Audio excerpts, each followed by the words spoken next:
Hello children, welcome to the channel H2O, the A to Z of chemistry. हम पढ़ रहे हैं CBSE class 7th का chapter acid basis and salts और अभी तक हमने इस चैप्टर में बहुत सारी चीजें पढ़ ली हैं। हमने सबसे पहले शुरू किया कि एसिड्स बेसिस और सॉल्ट्स के कुछ एग्जांपल्स देखे, फिर हमने देखा कि कुछ को हम टेस्ट कर सकते हैं, कुछ को हम टेस्ट ही नहीं कर सकते, तो हमें कैसे पता लगे कि कौन सा एसिड है कौन सा बेस है। तो उसके लिए हमने यूज किए कुछ इंडिकेटर्स, कुछ नेचुरल इंडिकेटर्स, कुछ सिंथेटिक इंडिकेटर्स और उससे हमने आइडेंटिफाई किया कि कौन सा एसिड है और कौन सा बेस है। अब उसके बाद फिर हमने एक डिटेल स्टडी शुरू की एसिड्स के बारे में और हमने बहुत सारी अच्छी सी पढ़ाई की और सब कुछ जान लिया एसिड्स के बारे में। आज के इस लेक्चर में हम क्या पढ़ने वाले हैं? आज हम शुरू करने वाले हैं बेसिस की पढ़ाई।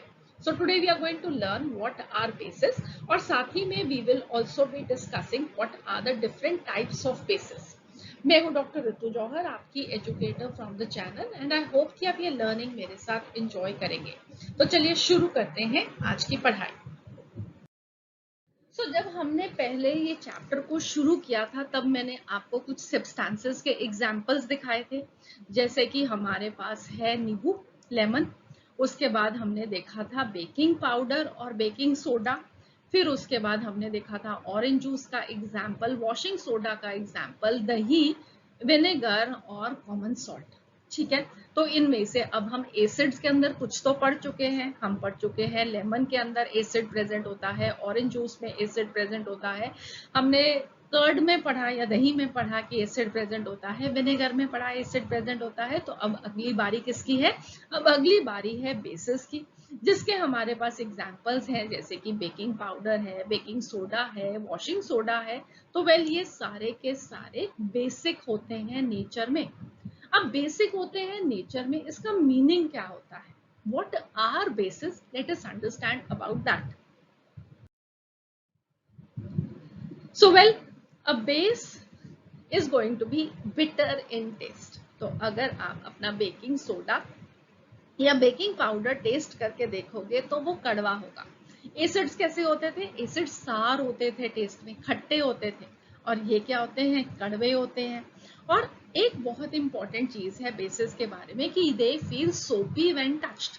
तो अगर आप उनको हाथ में लेकर रब करोगे या हल्का सा पानी लेकर उसको साथ में उनको रब करोगे तो you will feel that they are soapy when they are going to be touched. Alright, for example अब हमारा सोप है, तो सोप के अंदर क्या प्रेजेंट है? बेस प्रेजेंट है।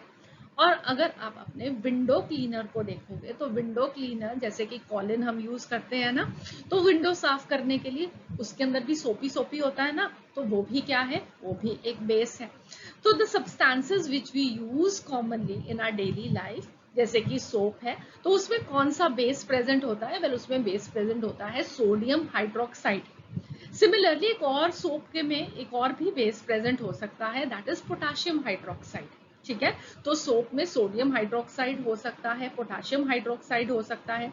विंडो प्लेन क्लीनर के अंदर हम जो बेस यूज करते हैं that is ammonium hydroxide. Then we have is lime water, और लाइम वाटर में प्रेजेंट होता है बेस कैल्शियम हाइड्रोक्साइड। अब यहाँ पे बहुत इंपॉर्टेंटली आपको एक चीज याद रखनी है कि ये जो लाइम वाटर होता है, लाइम नींबू को भी हम कहते हैं, तो नींबू वाले पानी को हम लाइम वाटर केमिस्ट्री में नहीं बोलते। ठीक है, क्योंकि नींबू डालोगे पानी में तो वो कैसा हो जाएगा? वो एसिडिक हो जाएगा। और हम तो कह रहे हैं कि जो लाइम वाटर है वो तो बेसिक इन नेचर है ना। तो ये लाइम वाटर क्या है? ये है कैल्शियम हाइड्रोक्साइड, जो कि एक बेस है। इसके बारे में बताऊं आपको कैसे समझ में आएगा? आप लोगों ने कभी व्हाइट वॉश होते हुए देखा है? व्हाइट वॉश करते हुए क्या करते हैं? एक व्हाइट से कलर का पाउडर होता है, ठीक है, उस व्हाइट कलर का पाउडर क्या होता है? That is calcium oxide. Calcium oxide, ठीक है, और इसको हम बोलते हैं क्विक लाइम। ठीक है, अगर हिंदी में कहूं तो चूना।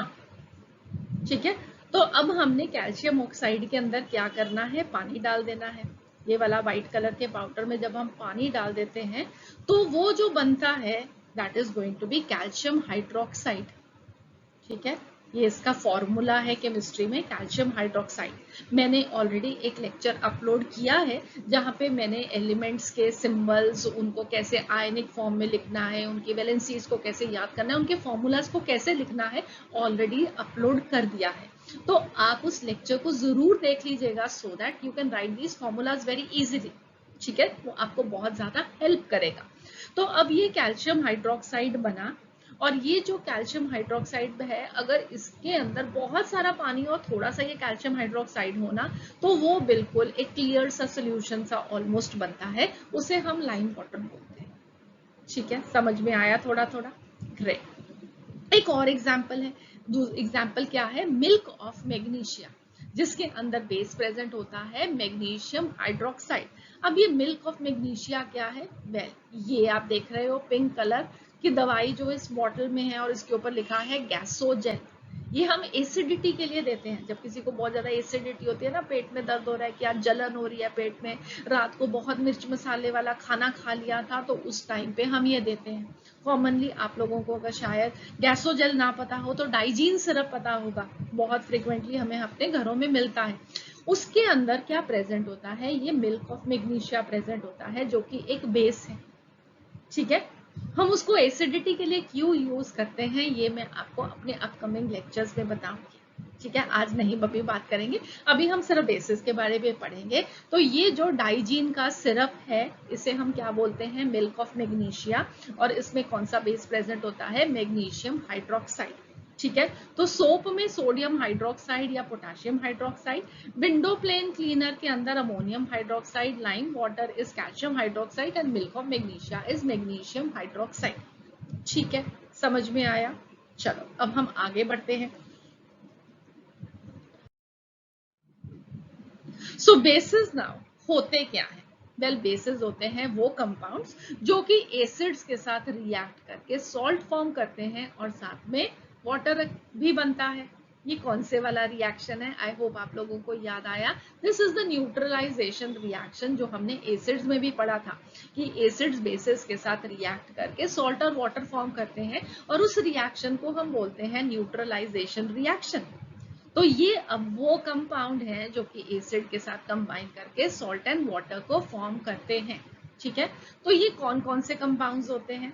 वेल, ये जनरली होते हैं oxides and hydroxides of metals, right? For example, we have sodium oxide Na2O, calcium oxide CaO, oxides of iron FeO, Fe2O3.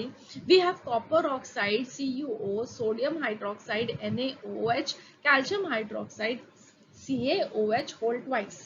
ये सब फॉर्मूलाज कैसे लिख सकते हैं? अगेन बता रही हूँ, मैंने 1 घंटे का अप्रोक्सीमेटली एक डिटेल्ड लेक्चर इसी सब पे डाला है, सो दैट कि आप इन कंसेप्ट्स को अच्छे से समझ सकें और इनको आपको मगअप ना करना पड़े, आप इनको लिख सकें आसानी से। ठीक है, तो please do watch that lecture so that कि आपकी अंडरस्टैंडिंग बहुत अच्छे से हो सके। ये एसिड, बेसिस एंड सॉल्ट्स की कंप्लीट प्लेलिस्ट में आपको ये लेक्चर मिल जाएगा। ठीक है, okay. So ammonia and ammonium hydroxide also, please do remember, they are also bases. अब ये metals के ऑक्साइड या हाइड्रोक्साइड तो नहीं है, मगर फिर भी ये बेसिस होते हैं, इसको आप हमेशा याद रखना। ठीक है, और एक यहाँ पे और चीज भी याद रख सकते हो कि अमोनिया को जब हम पानी में घोलते हैं ना, तो बनता क्या है? वेल, अमोनियम हाइड्रोक्साइड ही बनता है। ठीक है, इसलिए ammonia and ammonium hydroxide, both of them they are bases. So base plus acid is going to form salt and water. For example, we have sodium oxide and HCl. This will be forming NaCl plus water. We have calcium oxide plus HCl. It will be forming calcium chloride and water. We have ammonia plus HCl. This will be forming ammonium chloride. अब यहाँ पे water नहीं बन रहा, मगर फिर भी ये एक base है। क्यों? क्योंकि यहाँ पे जो अमोनियम क्लोराइड बन रहा है ना, ये एक सॉल्ट है। एसिड के साथ मिलकर जो भी सब्सटेंस एक सॉल्ट को फॉर्म कर रही है, well, that is going to be a base. Fine. Ammonium hydroxide plus H2SO4, sulfuric acid. This will be forming ammonium sulfate plus water. So please do remember, if the product is a salt with or without water and one of the reactants is an acid, the second must be a base. नहीं तो salt बनेगा ही नहीं। एक acid और base ही मिलकर हमेशा एक salt form करेंगे। पानी साथ में बन भी सकता है, नहीं भी बन सकता है, कोई बात नहीं, चलेगा। ठीक है, सो आई होप आप लोगों को समझ में आया। Bases they are those compounds which react with acids to form salts and they are accompanied by water. Sometimes it is not accompanied by water and they are always going to be the oxides of and hydroxides of metals. ठीक है, exception क्या है? Ammonia and ammonium hydroxide, they are also bases.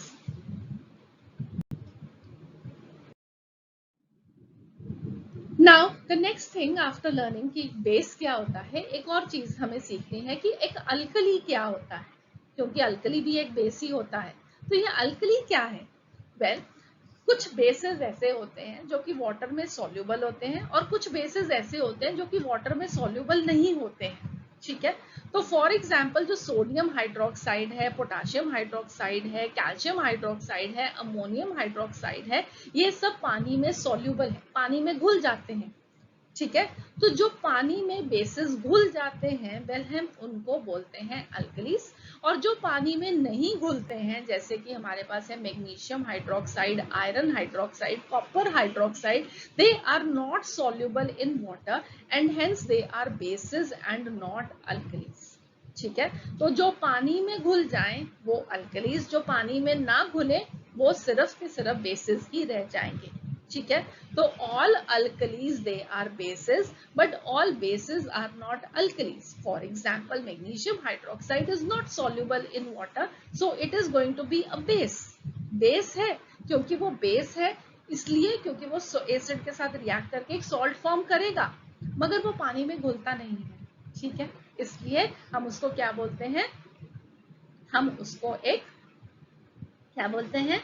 हम उसको एक base बोलते हैं। ठीक है, समझ में आया आप लोगों को? ऑलराइट, अब यहाँ पे एक चीज और है जो कि मैं बताना चाहती थी। यहाँ पे लिखा है आयरन 3 हाइड्रोक्साइड। जब मैंने आपको वैलेंसीज और आयंस बारे में बताया था, तो मैंने आपको बताया था कि जो आयरन होता है वो दो तरह की वैलेंसीज रख सकता है, एक होती है 2 और दूसरी होती है 3। It is going to be forming a +2 ion and a +3 ion. So iron is represented as +2, जैसे हम बोलते हैं फेरस, और Fe+3 ये होता है फेरिक। इसको लिखने का तरीका एक और भी है कि हम इसके आगे लिख देते हैं आयरन और ब्रैकेट में लिख देते हैं 2। ठीक है, और इसको फेरिक को भी लिखने का एक तरीका होता है आयरन, जिसमें आप ब्रैकेट में लिख दोगे 3।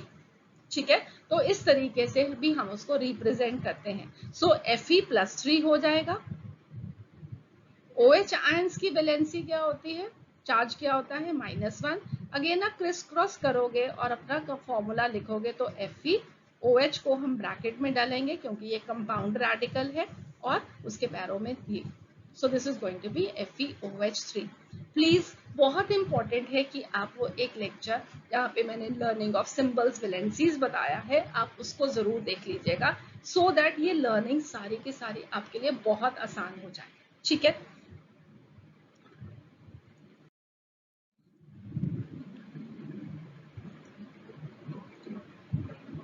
सो अल्कली को हम एक और तरीके से भी डिफाइन कर सकते हैं कि ये वो कंपाउंड्स होते हैं क्योंकि जब हम पानी में डालेंगे तो वो क्या देंगे? वो OH आयंस देंगे।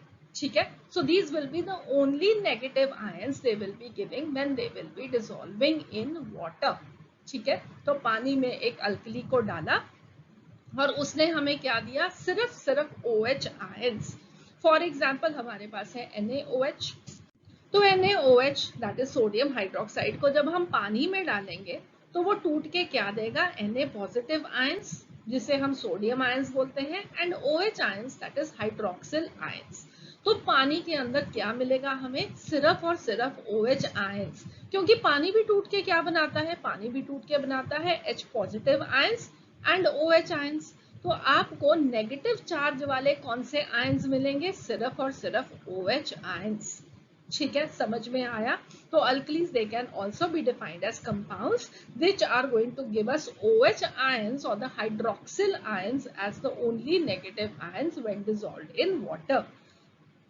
नेक्स्ट हमारे पास एग्जाम्पल है अमोनियम हाइड्रोक्साइड। तो अमोनियम हाइड्रोक्साइड भी हमें क्या देगा पानी में डालने पे, ammonium ions and OH ions. So OH ions will be the only negative ions that we will be having in water when it is going to be an alkali.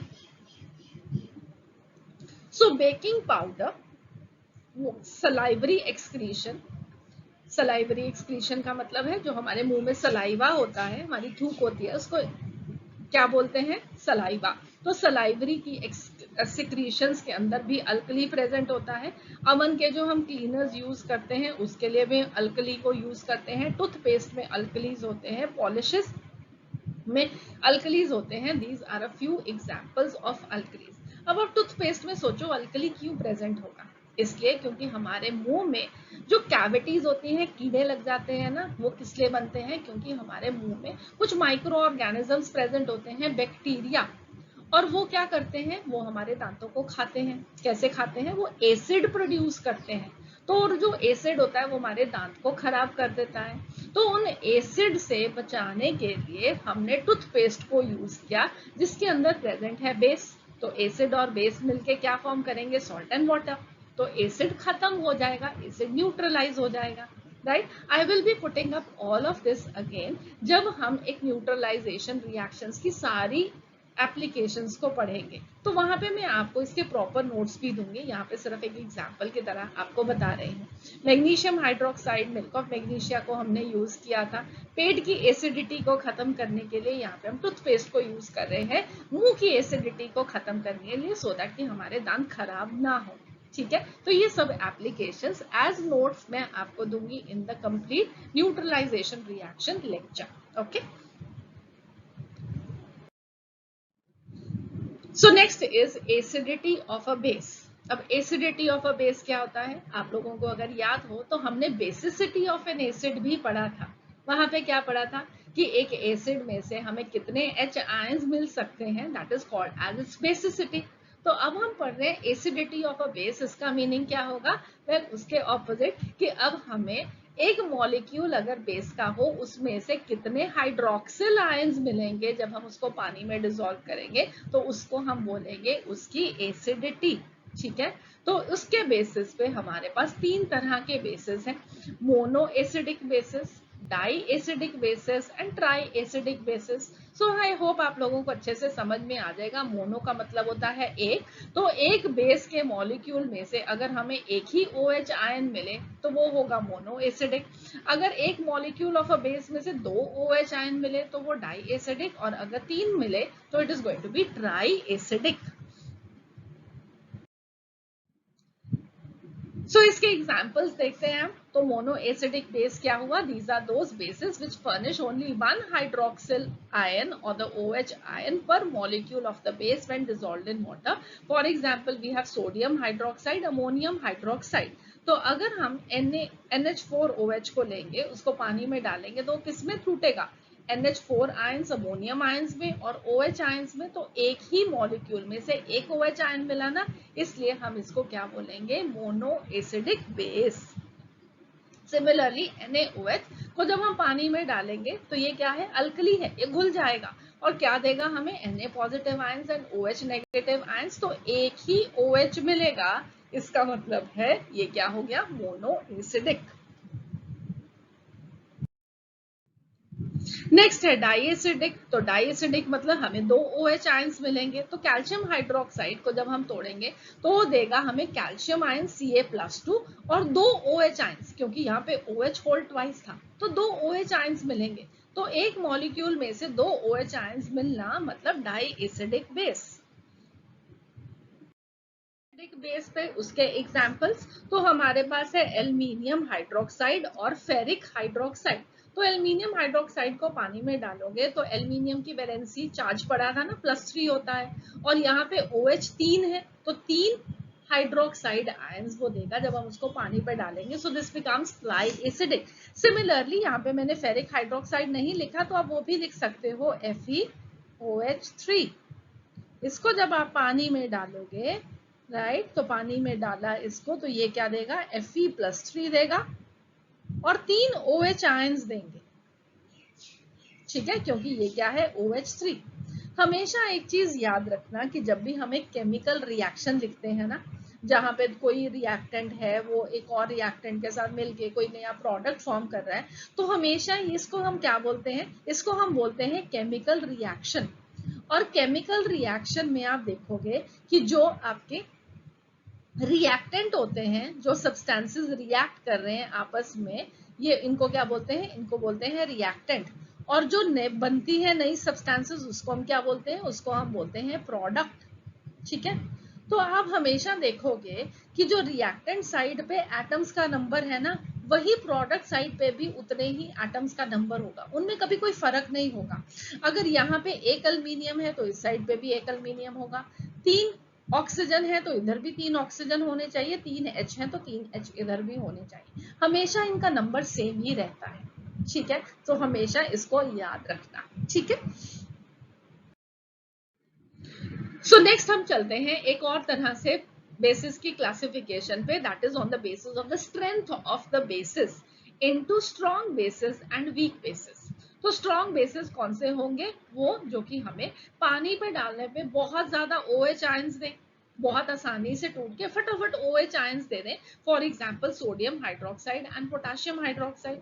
Week bases कौन से होंगे, जब आपने उनको पानी में डाला तो वो टूटे नहीं, उनका टूटने का मन नहीं कर रहा था, थोड़े से बीच में से टूट के और ज्यादा सारे ऐसे ही पड़े रह गए, राइट। तो ये जब पानी में हम इनको डालेंगे तो थोड़े से उनमें से मॉलिक्यूल्स टूटेंगे और वो हमें देंगे थोड़े से OH आयंस, तो इसको हम क्या बोलेंगे, weak bases. For example calcium hydroxide है, अमोनियम हाइड्रोक्साइड, ये क्या है, वीक बेसिस। और strong bases sodium hydroxide and potassium hydroxide. इसी तरीके से हमने एसिड्स में भी पढ़ा था, strong acids and weak acids. Strong acids कौन से थे, मिनरल एसिड्स। वीक एसिड्स कौन से थे, ऑर्गेनिक एसिड्स। ठीक है,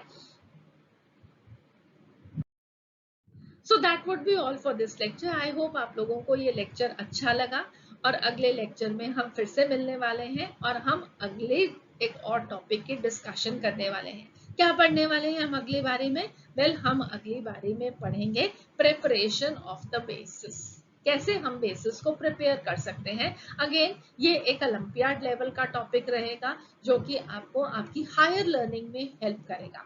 ठीक है, और ये अगर आपको लेक्चर्स अच्छे लग रहे हैं तो please do subscribe to the channel, so that कि आपको नोटिफिकेशन मिलता रहे जब भी हम आपके लिए अगला लेक्चर पोस्ट करें। बहुत ही डिटेल्ड लेक्चर्स हम आपके लिए पोस्ट कर रहे हैं जो आपको कहीं पे नहीं मिलेंगे, right. And please also do click on the like link अगर आपको ये लेक्चर्स अच्छे लग रहे हैं, and share it with your friends. So see you again. Have a nice day. God bless you.